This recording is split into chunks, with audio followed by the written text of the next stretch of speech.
Hey, welcome to week 5. You've already finished, hopefully by now, your balance sheet and your P&L, so you're ready to continue on with the rest of the financials for the business. And this week, we're going to take a look at our break-even and our cash flow. And so, and then our assumptions. And I think assumptions are another area where like I said, how people sort of underdo or underplay the capital equipment supply list. Assumptions is another area that is often weak when I see business plans.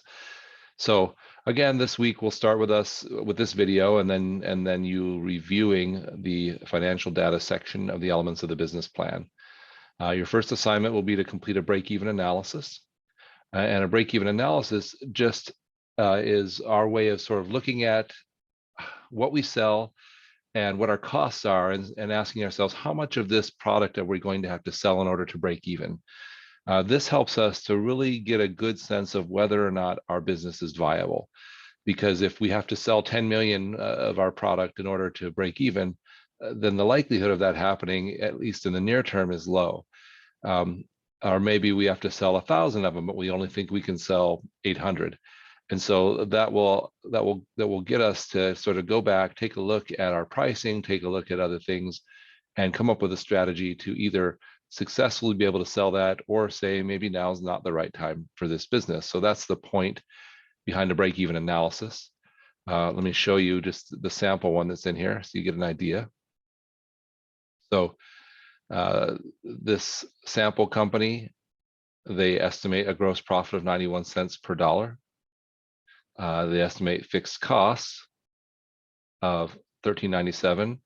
And so all you really have to do is divide those two, and you figure out how much dollar sales you're going to need to break even. And that's it.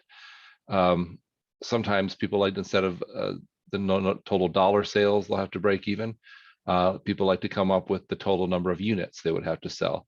Anything that's going to help you better understand what you're going to have to sell, and then so you can kind of compare that against what's realistic, is the intent of a break-even analysis.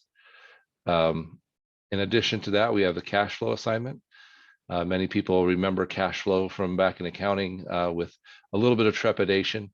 Again, I have a sample here which breaks it down. We just want to make sure that we have enough cash flow, money coming in versus the money going out, to keep us in operations.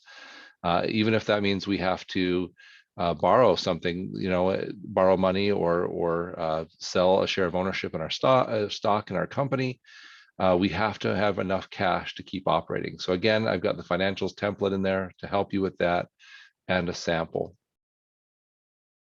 Finally, the last assignment this week is the assumptions assignment. And like I said, this is an area people often don't do fully.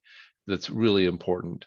So what we do in the assumptions is we sort of explain all of the numbers we've used in our financials.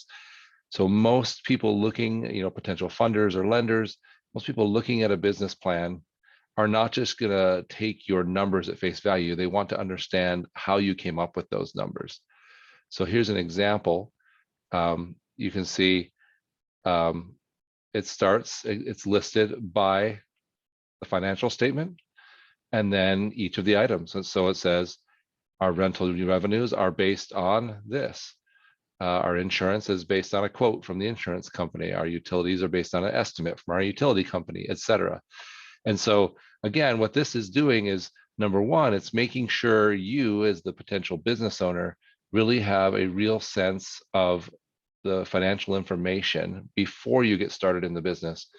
But number two, it's helping any third party, a potential lender, investor, or others who might be interested in your business, to understand that you didn't just pull these numbers out of thin air, that you have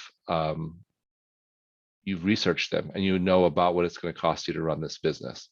So that's what's expected this week. Again, it's quite a bit, but it's manageable. And again, this shouldn't all be brand new knowledge to you. This should be using knowledge you've learned throughout your whole course of study here, studying business at EAC. And as always, don't be afraid to reach out. I'm here to help. I want to help you successfully get through this course and the program. So have a great week, and good luck.